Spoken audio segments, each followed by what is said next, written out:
આગામી સ્થાનિક સ્વરાજની ચૂંટણી અનુસંધાને આજે મારો પ્રવાસ દેવભૂમિ દ્વારકા જિલ્લાના ખંભાળિયા તાલુકામાં હતો। સવારથી જ વડોદરા જિલ્લા પંચાયત સીટ, ભારતર જિલ્લા પંચાયત સીટ, ધરમપુર, શક્તિનગર આ બધી જિલ્લા પંચાયત સીટો, ચારબારા, હર્ષદપુર આ બધી જિલ્લા પંચાયત સીટો, ખંભાળિયા નગરપાલિકાના 2 થી 3 વોર્ડ, અત્યારના વાડીનાર સીટ આપ જોવો છો એ પ્રમાણે અહીંયા છેલ્લી સભા હતી। અને મોદી સાહેબના નેતૃત્વમાં જે રીતે વિકાસના કાર્યો થયા છે, સામાન્ય નાગરિકો સુધી બધી જ સુવિધાઓ જે રીતે પહોંચાડવાનું કાર્ય કેન્દ્ર સરકાર, રાજ્ય સરકાર અને રાજ્ય સરકાર દ્વારા જે અમલીકરણ એજન્સીસ છે એવી જિલ્લા પંચાયત, તાલુકા પંચાયત ને ગ્રામ પંચાયતો દ્વારા જે પ્રકારે કામ થયા છે એ જ કામની વાત લઈ અમે લોકો વચ્ચે જઈએ છીએ અને લોકોનો ખૂબ જ સરસ પ્રતિસાદ મળે છે। લોકોના આશીર્વાદ જે સતત ભારતીય જનતા પાર્ટીના ઉમેદવારો, કાર્યકર્તાઓને મળતા આવ્યા છે એ જ આ વખતે એવો ને એવો પ્રતિસાદ અને એવું ને એવું પરિણામ લોકોના આશીર્વાદથી શક્ય થવાનું છે। આ વાડીનારમાં આપણે કોઈ દિવસ ના જોઈ હોય એવી એક મહાસભા નું એક વિરાટ સંમેલન આપણે કહી શકીએ એ પ્રકારે વાડીનાર જિલ્લા પંચાયત સીટનું આજે ખૂબ મોટું સંમેલનનું આયોજન કરવામાં આવ્યું। સ્વયંભૂ નાગરિકો બધી જ સીટોમાં મોટી સંખ્યામાં ઉપસ્થિત રહે છે અને લોકો પણ અમુક સીટોમાં જે આજ સુધી ભારતીય જનતા પાર્ટી કદાચ જીતી નથી શકી એ સીટોમાં ક્યાંક બદલાવ ઈચ્છે છે અને બદલાવ એટલે ઈચ્છે છે કે હવે લોકો અને યુવા પેઢી જાગૃત થઈ છે। યુવા પેઢી હવે સુવિધાઓને ઝંખે છે,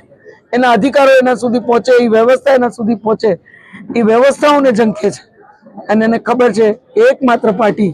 એ સુવિધાઓ, એ સુરક્ષા, એ સમરસતા એના સુધી પહોંચાડી શકે, એ પ્રકારના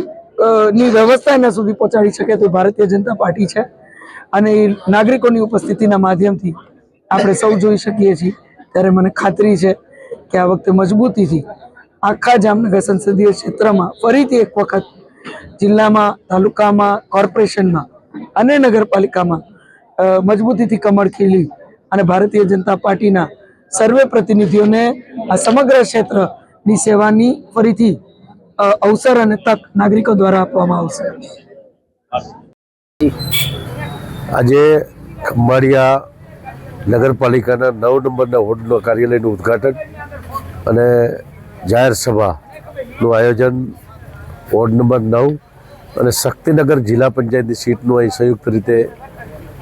આજે જાહેર સભા છે। આજના આ સ્થાનિક સ્વરાજ્યની ચૂંટણીમાં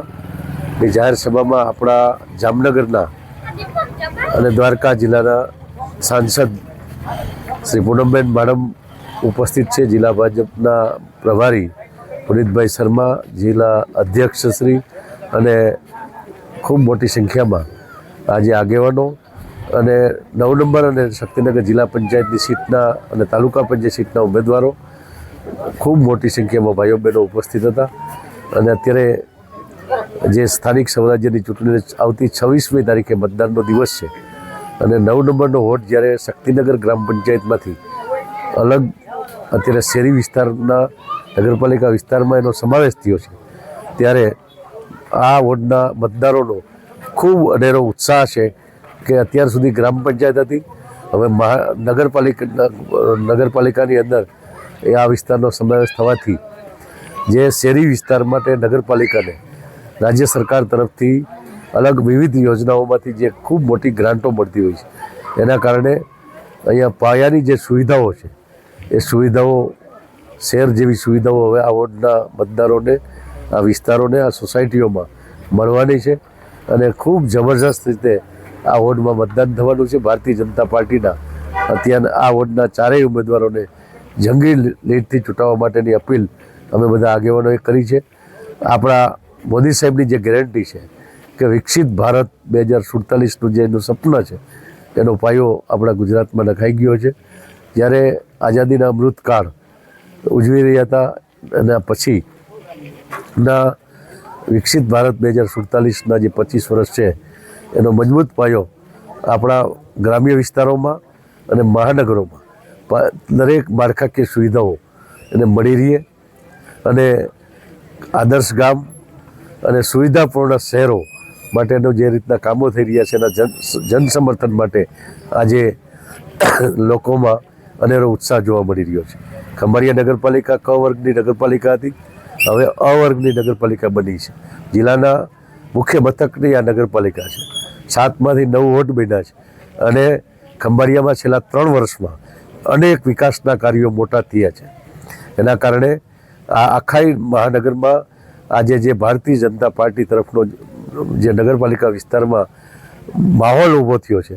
એમાં સામેની પાર્ટીના ઉમેદવારોની ડિપોઝિટ પણ બચવાની નથી એ પ્રકારનું જન સમર્થન અત્યારે ભારતીય જનતા પાર્ટીને મળી રહ્યું છે.